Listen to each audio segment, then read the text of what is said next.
Tili kuno ku BICC kumene kuli National Housing Symposium 2024 imene tikuyenda timve zambiri kuchokera kwa president kuti kodi zinthu zikuyenda bwanji za nyumba za mamangidwe ndi zina zotero zikuyenda bwanji.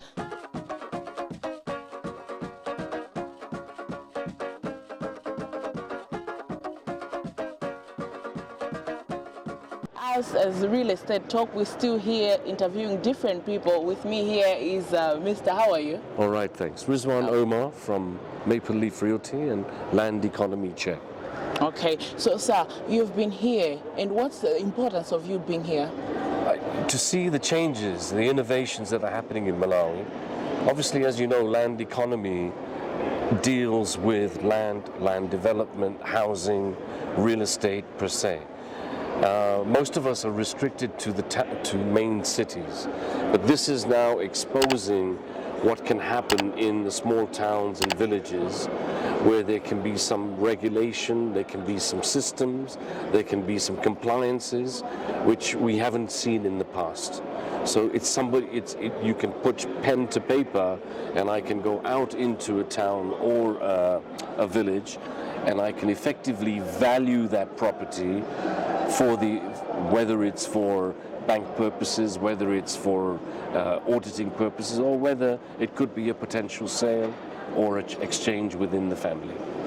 Things are said and people hear a lot, but for things to be put into action, that takes a lot. Correct. What can you tell the people to do or say that the things should work?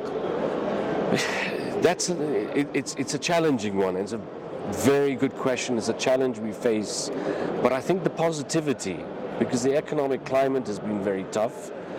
However, the profession is growing, the cities are growing, there's a wind of change as far as attitudes, exposure to various medias, international medias, education has been on the increase. So this is really positive, in line that there can be some regularity which we haven't seen for many, many years. And prime examples is the outlying areas of Lilongwe City, Blantyre City, Zomba City, where people are just building ad hoc or claiming land ad hoc. That has to stop, that has to change. And by taking it out into the villages and making them understand, which brings it into the towns, because a lot of the people that are coming to town are from the same villages. So they need to understand the meaning of ownership. They need to understand the meaning of rights of the land. And this will certainly increase and better the overall living standard of everybody. Well explained, and I believe people have understood and they will put it in action. I hope so. Are you having any last words? Any last words? Yeah, I think this is a fantastic direction we're headed in. That the talk is 10,000 homes as soon as possible, and then the president mentioned 250,000 homes. As far as within the real estate fraternity, I think there's a shortage currently of 250,000 homes in Blantyre, 250,000 or even more in Lilongwe. So the demand is certainly there. Obviously, these 250,000 homes are building under Malawi Housing, or potentially with Malawi Housing partners that were explained earlier.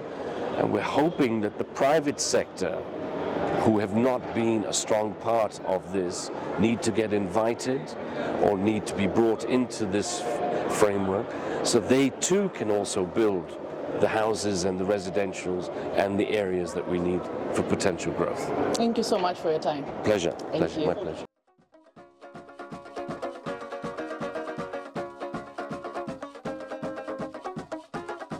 Magolo wanga mukundi konda ndiri moyo dadabra